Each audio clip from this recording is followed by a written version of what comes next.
There you go. All right, I scrounged up a spring. I found another spring. Happened to have a Model 70 spring for my magazine release button.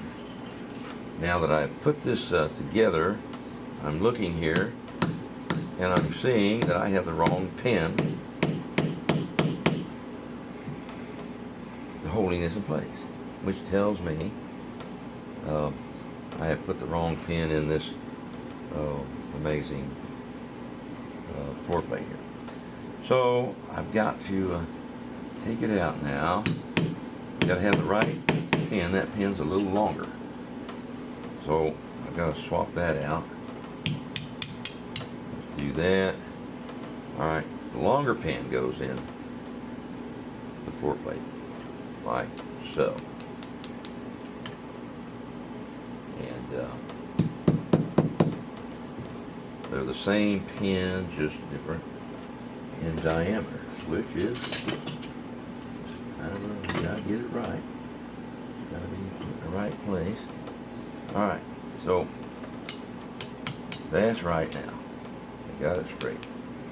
Now let's get our pin back in, and be careful, don't lose your, this is another little spring-loaded plunger here that, if you're not careful, will shoot out across the shop, and then you get to go scrounge for it, look for it. So hold everything in place, be careful. Many times I find myself on my hands and knees scrounging for parts that I've dropped. It drives me crazy. It's just like lost parts. It kind of puts me into a tailspin when I go to put a gun together and there's a part missing, especially if it's an obsolete gun. All right, we're together here. Now, another thing I didn't talk about when I went to put together my extractor collar in this gun. This is a little tool you get from Brownells, and it's made just for holding that collar in position.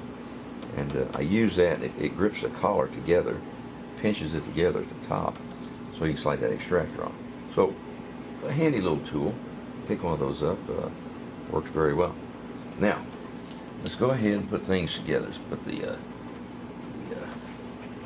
everything in position here, back in stock. Now, I like to take my magazine box, make sure you don't get it upside down. It goes in there one way. Snap that in to the receiver. Then, simply rotate it down in the stock like it's simply any other bolt action gun. Rotate it down in, get it in a position like so. I'm working on my lap. That's not the best thing to do, but I do it. Now, it's just a matter of putting, as I talked about, as I said, make sure you don't put this magazine box upside down like I have just done. There's a cutout on the bottom that locks into your trigger guard. So, there again, make sure you get things right. You'll know when you go to put it together because it just won't go together. So, alright, now we got it right. We slide it in. Everything's in position, goes in. Now, my trigger guard will drop in.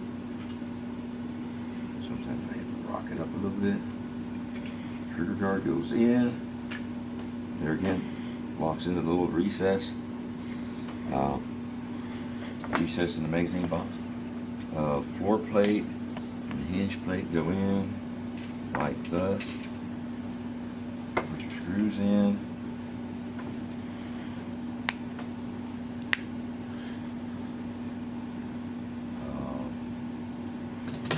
And tighten down the screws, being careful not to burr the screws.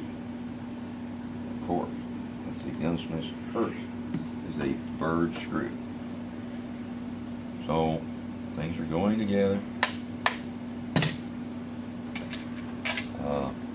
3 screws. The big one with the square head goes in. That's your middle. That goes in the middle. everything is tightened down and secured. Trying to be careful, not slipping off with the screwdriver, skidding down the side of your stock, or burring the screw heads like so, and snug them down.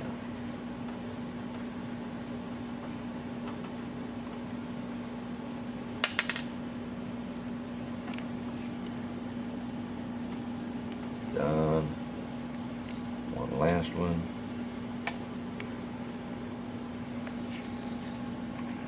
I have a good fitting screwdriver on these screws so I don't burn them up. And there again, it's a screwdriver we have made. You just can't buy the screwdrivers that you need. You just have to make them up. That way you'll have the right screwdriver for the right screw.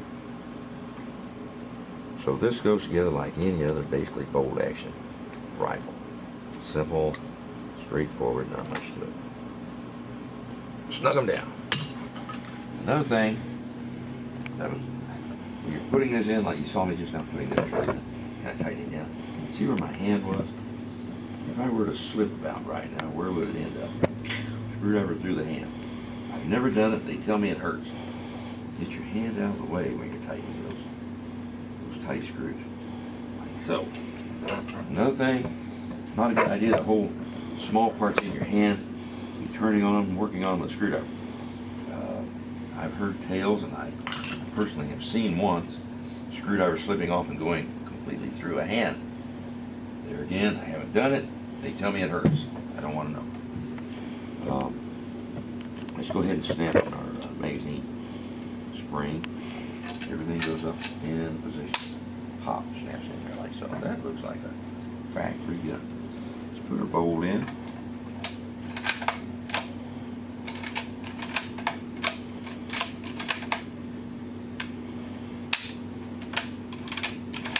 Seems to work. Sometimes after a reblue, these safeties can get pretty snug. They're tight. They work hard. The best thing for them is just to work them a little bit, and instead of gun oil on it, put a drop of motor oil on that spring and plunger there. That's the best thing to smooth it up. This one, I will sit and work this back and forth a few times.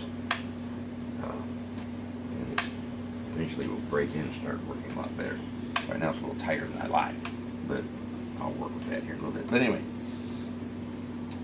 that gun is complete, and I must say, I think it's about as close to a factory looking Model 70 as you will ever see. The goal is to have people pick this gun up, and the question they'll ask, is it all original? A lot of guys that I do work for, their response usually is, that's the way I got it. They don't say one way or another.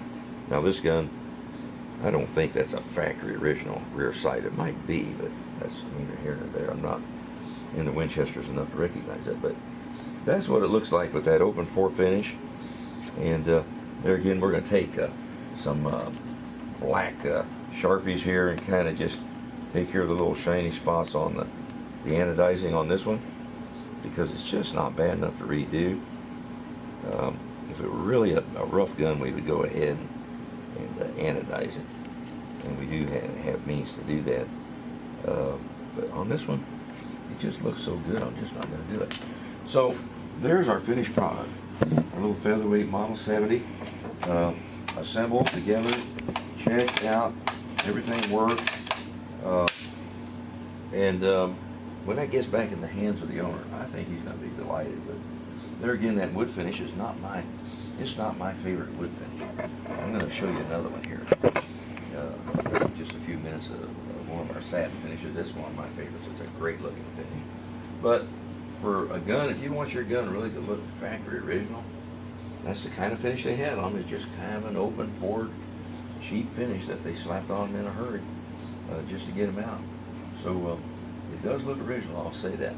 I'm going to put this aside. We're going to get out another one here and go to work on it. So we're just wrapping up our project today on these two Model 70s. We just did the video on this little featherweight model here, and the man had a scope I put back on there for him, bore-sighted. Basically, what I'm talking about on this today is this is the finish, or the open pour type of a kind of a cheap factory-looking finish. There again, it's not one of my favorite finishes, but it really looks factory. Now, I just put together another Model 70 here, and this is my favorite finish right here. It's our semi-gloss. It's not the real deep shine, but it's got a nice satin sheen to it. One of my favorite finishes. We do this on a lot of different guns. We do it on early A5s.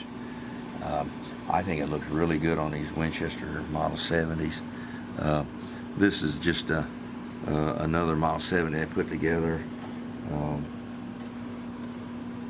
A little different guns, got the better swivels on it all. This is super grade. This is the featherweight. But this is a beautiful gun here, and I want to just talk about our finish on this, the semi-gloss finish. We do a lot of that. So one can request whatever he likes. They both look good. I think they both look factory. However, this open pour finish is, it's just not my favorite finish, but it really does look factory. I will say that. And that's the whole idea in restoring these guns, is trying to make them look factory again. On this first one, you know, we talked about the finish we did on the metal, and this one's the same way. We bead blast the receiver, and then we polish the barrel. This one was all steel. The super grade's all steel, so we blued all the steel parts to it, and that's a beautiful gun. It came out really, really good. And I don't have a bolt in it yet. This has a jewel bolt, and we're in the process of jeweling the bolt. I just didn't get it finished. But anyway, so that's my two Model 70 projects that we've got in here, and we get quite a few of them in, and just happen to have two of them in the shop at the same time, so we just did them both. But that's kind of the finished product on the two of them.